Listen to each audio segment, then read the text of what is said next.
fired up to get to the BetQL guest line, talk to our friend Trevor Sikkema, Tampa Bay Trey on X, Pro Football Focus lead draft analyst.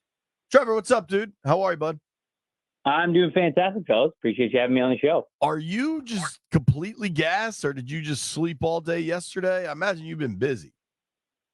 Thankfully, this morning, I did not have to set an alarm on my phone. So we caught up over the last couple of days of very little sleep from the draft weekend. But, that's the grind that we sign up for. So it was an expected thing. And I will just say, I'm glad to be on the other side here, having a good night of sleep under me for the first time in a while. Yeah, I get it, man. I get it. I know what you mean. I was in Ashburn, and then I got to cover the Caps last night, and they got their ass kicked. So I'm ready for a good night's sleep tonight. Let's talk about what Washington did. Daniels at 2 to me was the right call. Let's start there. Where did you land on Daniels versus May, or was it even like a contest? Yeah, so I like Drake May better. Drake May was my number 2 quarterback in this class. And so if I would have been calling the shots, I would have been taking Drake May at number 2. All that to say, the fit still does make sense here, especially with Kliff Kingsbury as the offense coordinator, right? For as much as I look at Jayden Daniels and I see a more streamlined role from what success he had at LSU and maybe what you don't want to ask him to do right away at the NFL level, which is sort of throwing over the middle, in between the numbers, intermediate parts of the field, those kinds of things. That's not really what Kliff Kingsbury did, certainly when he came into the league. If you looked at 2019 and 2022, when Kingsbury was the head coach of the Cardinals, they were just 23rd in the NFL with throws over the intermediate middle of the field. He liked to attack outside the sideline with that spread offense, truly taking everything as horizontal as possible. And that's exactly where Jayden Daniels succeeded last year at LSU. So as much as I would have taken May at 2 because I thought he was the better prospect, the fit and the player and the style should still yield really good results early on if they can get the chemistry down in mini camp and in training camp. So that was kind of my thoughts on it. I'm still just as excited to see what Daniels is going to be able to do with Kingsbury. And I'll just say this too. I liked Daniels' landing spot with Washington a lot more than I liked anybody who was going to go to New England, right? So yeah. I think that we could get the best version of Jayden Daniels now that he does end up a Washington Commander. Wait. The thing about it, like you said that Drake was the best prospect. What makes him a better prospect in your eyes? So I just think he has better arm talent than Jayden does. When I watch Jayden Daniels, I think he has an adequate arm for the NFL level. But I think that his fundamentals are so fantastic. I think his fundamentals are the best of any quarterback in this class. You look at how repeatable his throwing motion was from his footwork all the way through the follow through. Just it's the exact same every time. And that's a big reason why you saw that consistent success from him at the college level. But I think those ideal fundamentals kind of maximized exactly what his arm strength can be. And yet I saw maybe less ideal fundamentals from guys like May or Caleb Williams at times. And that ball still just fires off their hand like a rocket. And so whether it's distance, velocity, late throws, maybe seeing a second late, these guys just have that arm talent to be able to zip the ball in there with incredible velocity and pace and a lot of natural accuracy to it as well. So that's ultimately why I just look at those guys and their arm talent, what they did over the last couple of years. And it's just big time throws all over the field. Like with May, there's so much experience throwing over the middle of the field. And I'm a big believer that you've got to be able to do that at a consistent level at the NFL stage. And I just didn't see it a lot from Daniels. And again, that's not to say that he can't do it, but the reason why I had more faith in May is just that arm talent. I believe in it a little bit more. And I think there's just diversity of where he put the football using that great arm over the last couple of seasons. So that's kind of how I came to that conclusion. Although obviously these two guys, I gave May a solid first round grade. I gave Jayden Daniels like a late first round grade. So they are close, and it just kind of depended on where they were going to land to see who can maximize what they do best. Talking with Trevor Sikkema here from Pro Football Focus. The quarterback play eventually will probably determine how we view this draft as a success or not. But as you get down the draft board, top of the second round, kind of a surprise to some just for the positional need. What do you think of Johnny Newton, the big D tackle out of Illinois? Oh, he's awesome. There's no way this guy should have been a second round pick. No way. Over the last 2 years, cumulatively, so if you take PFF grades from both the 2022 and the 2023 season, he had an overall elite run defense grade and an elite pass rushing grade. Yeah, it doesn't get any better than that. And so I think he's a better pass rusher than he is a run defender. A lot of his good run defense plays are him still really shooting gaps very fast, getting into the backfield, being able to shed the blocks quickly. Not as much like, hey, I'm going to hold the line of scrimmage type of a player. But certainly, again, you talk about the fit for Washington. They've already got two great guys in their interior in the middle, and Payne and Allen. And so you basically have a chance to where you are easing Newton into his pro career, and you're doing so by putting him in really advantageous situations, getting him in there as a rotational three tech. You allow him to really just pin his ears back and get after the quarterback.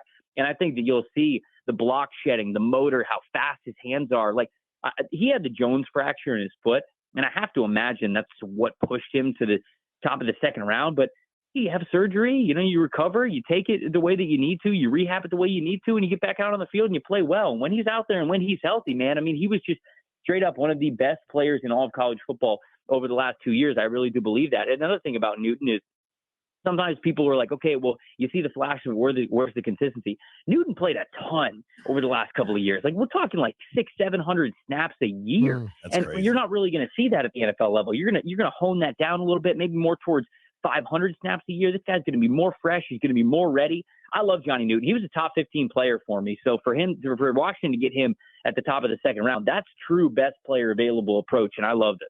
What is your overall grade of them? How did you think they did? No, I think Washington really well. I think that this is like a B+, A- type of a draft, and especially when you look at really being able to hone in on what they needed with the quarterback position, you get that at number 2. That's kind of the obvious. But then, yeah, you get into the top of the second round there, really good football players in Johnny Newton and Mike Sainristil. You get those two guys there. I like, the addition of Ben Sennett. I think is going to be nice for their offense. I was thinking, man, all right, you picked Sennett, who is a fine football player over an offensive lineman, but then they go ahead and get Brandon Coleman, who I think is one of the best developmental offensive tackles as well. I like Jordan McGee, the type of football player that he is, even if he's just a rotational linebacker and special teams player. This is somebody who earned a single-digit number 2 years in a row when he was playing at Temple. And for anybody that doesn't know, getting a single-digit number at Temple isn't just, oh, you're the best player, you're the highest recruit, we're going to let you pick a single-digit number. You have to get voted by your coaches and teammates to earn a single-digit number when you play at Temple. That's that Temple tough mentality, and Jordan McGee was able to do that. So he is somebody that I'm super excited about with this team as well. Dominique Hampton, I'm really looking forward to seeing how they utilize him. It's funny that they also added Tyler Owens from Texas Tech after the draft, because these are two very unique, massive, strong safety / linebacker hybrid players, which Dan Quinn likes to use. We saw that in Jaron Kearse. So, man, I when I look at this draft, the only reason why it's not just a straight A probably for me is they just didn't take my higher quarterback at number 2 overall. But, hey, if you love Daniels, it's really hard to look at the rest of this draft and not think that they just hit it out of the park here with the first year in this new regime. I want to circle back to Coleman. You said he's one of the best developmental tackle prospects in this draft.